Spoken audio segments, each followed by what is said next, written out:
बच्चों, आज हम एक्सरसाइज 3.2 में मैं आपको सब्स्टिट्यूशन मेथड क्लियर करूँगी। इसके बाद हम वर्ड प्रॉब्लम करेंगे और वर्ड प्रॉब्लम को करने से पहले आपको सब्स्टिट्यूशन मेथड क्लियर करना ज़रूरी है।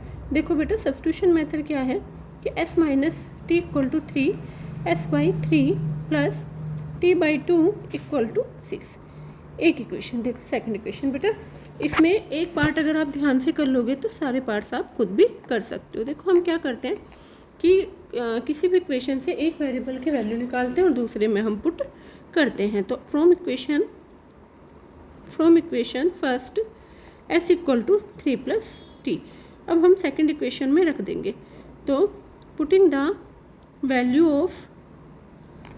Of s in equation second रखो। तो बेटा 3 plus t/3 plus t/2 equal to 6। Okay, अब हम क्या करेंगे, हम अब एलसीएम लेंगे। तो एलसीएम ले लो 6, 3 2 ज़ा 6, 3 plus t plus 3t equal to 6।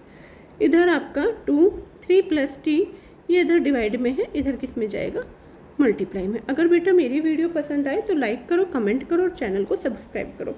2 3 ज़ा 6 plus 2t plus 3t equal to 36, या 5t इक्वल टू 36 माइनस 6, या 5t इक्वल टू 30, या t इक्वल टू 30/5, 5 6 ज़ा 30।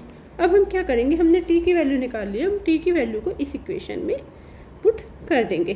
तो पुटिंग द वैल्यू फिर से of t in equation third रखो। तो ये क्या होगा आपका, s equal to t plus 3 या 6 प्लस 3 इक्वल टू 9।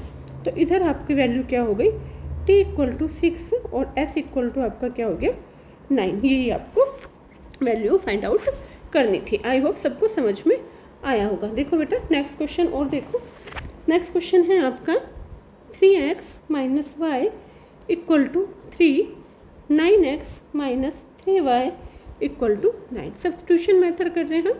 तो सब्स्टिट्यूशन मेथड में हम एक से वैल्यू निकालते हैं, एक वेरिएबल से, एक इक्वेशन से, और दूसरी में पुट कर देते हैं। तो आप वैल्यू निकालो। तो यहाँ पे फ्रॉम इक्वेशन फर्स्ट वैल्यू निकालो। तो 3x equal to 3 plus y, या x equal to y plus 3/3। Okay, अब इस x की वैल्यू को हम putting the value of x in equation 2 रखियो।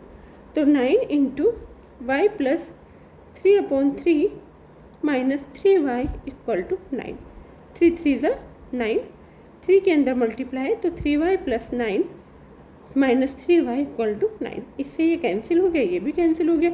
अगर y ही कैंसिल हो गया तो उस क्वेश्चन का कोई भी सॉल्यूशन नहीं है, क्योंकि हमारा y कैंसिल हो गया है। ठीक है, नेक्स्ट क्वेश्चन बेटा, अगर आपको किसी क्वेश्चन में डाउट हो तो आप मुझे कमेंट कर सकते हो। इसके अलावा आपको अगर कोई चैप्टर पढ़ना है, या किसी चैप्टर के इम्पोर्टेंट क्वेश्चन करने हैं, या आपको MCQ करने हैं, कुछ भी आपको करना है तो आप मुझे कमेंट कर सकते हो। अगर वीडियो पसंद आ रही हो तो भी आप मुझे कमेंट कर सकते हो। ठीक है, फर्स्ट इक्वेशन सेकंड इक्वेशन देखो बेटा, from equation first √2x equal to minus √3y। अब x की वैल्यू निकालो, माइनस √3/√2y। x की वैल्यू को निकाल कर आप इक्वेशन सेकंड में रखो। तो फ्रॉम इक्वेशन, अब इक्वेशन सेकंड में वैल्यू रखने पर तो आपका होगा √3 इंटू माइनस √3/√2y माइनस √8 को आप 2√2 भी लिख सकते हो, y इक्वल टू 0। तो minus 3√3/√2y minus 2√2y equal to 0। LCM ले लो। तो एलसीएम √2 माइनस 3√3y माइनस यहाँ पे 1 2 2 2 ज़ा 4y इक्वल टू 0। एक बार मैं आपको फिर से ये क्वेश्चन समझाती हूँ। देखो बेटा, √2x equal to minus √3y, x equal to minus √3/√2y। अब मैंने वैल्यू इधर रख दी है। तो इधर जब मैंने वैल्यू रखी तो x की वैल्यू हो गई माइनस √3/√2y माइनस 2√2y। अब √3 इंटू √3 को हम क्या लिखेंगे, सॉरी ये गलत हो गया था बेटा, √3 इंटू √3 को हम क्या लिखेंगे, 3/√2y माइनस 2√2 1√2 2 और √2 इंटू √2 कितना हो गया 4, यहाँ पे ये क्या था 3y। तो ये आपका हो गया। यहाँ पे इधर आपकी इक्वेशन में x की वैल्यू जो निकली थी वो माइनस में निकली थी, इधर हमने पुट कर दी, ठीक है। तो अब इधर -4y 7y = 0, या y की वैल्यू कितनी हो गई 0, ठीक है। अब y की वैल्यू को हम इक्वेशन फर्स्ट में रखोगे तो x = भी -√3/√2 इंटू 0, तो ये भी आपका क्या हो गया, x की वैल्यू भी आपकी 0 हो गई। यहाँ से मैं एक बार फिर से क्लियर कर देती हूँ बेटा, √3 इंटू √3 3 होता है, और जब 1 को हमने इससे एलसीएम लिया तो √2 और 2√2 इंटू √2, तो आप कभी समझो 4 कैसे आया, तो √2 इंटू √2 2, तो 2 2 ज़ा 4। ओके, आई होप सबको समझ में आ गया होगा। नेक्स्ट देखो, नेक्स्ट क्वेश्चन है हमारा question number 4 part. Question number 4 है हमारा 0.2x। मैंने ये वाला पार्ट बेटा आपको इसलिए कराया है जिससे आपको ये पॉइंट क्लियर हो जाए, और 0.4x प्लस 0.5y = 2.3।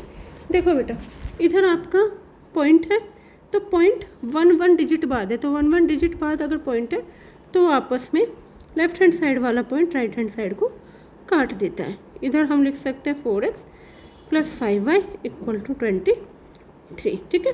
अब फ्रॉम इक्वेशन थर्ड से आप वैल्यू निकालो, तो 2x = 13 - 3y, या x = 13 - 3y/2। अब x की वैल्यू को putting the value of x in equation fourth में रखो, तो 13 - 3y/2 प्लस 5y = 23। इससे कट करो, 2 13 2 ज़ा 26, 2 3 ज़ा 6y प्लस 5y = 23। तो -y 23 - 26, या -y -3, या y की वैल्यू कितनी हो गई 3। अब y की वैल्यू को x इधर रखो आप, तो y की वैल्यू x = क्या था हमारा, x = था 13 - 3y/2, 13 - 3y/2। अब y की वैल्यू को 3 रखो, तो y की वैल्यू 3, तो इधर आपका हो जाएगा 13 - 3 इंटू 3/2, तो 13 - 9/2, तो आपका हो गया 4/2, तो 2 2 ज़ा 4। तो x की वैल्यू हो गई आपकी 2 और y की वैल्यू हो गई 3। ये सब्स्टिट्यूशन मेथड था बेटा। इसके बाद हम वर्ड प्रॉब्लम करेंगे। आई होप सबको समझ में आया होगा। अगर सबको समझ में आया हो तो लाइक करो, कमेंट करो और चैनल को सब्सक्राइब करना ना भूलो।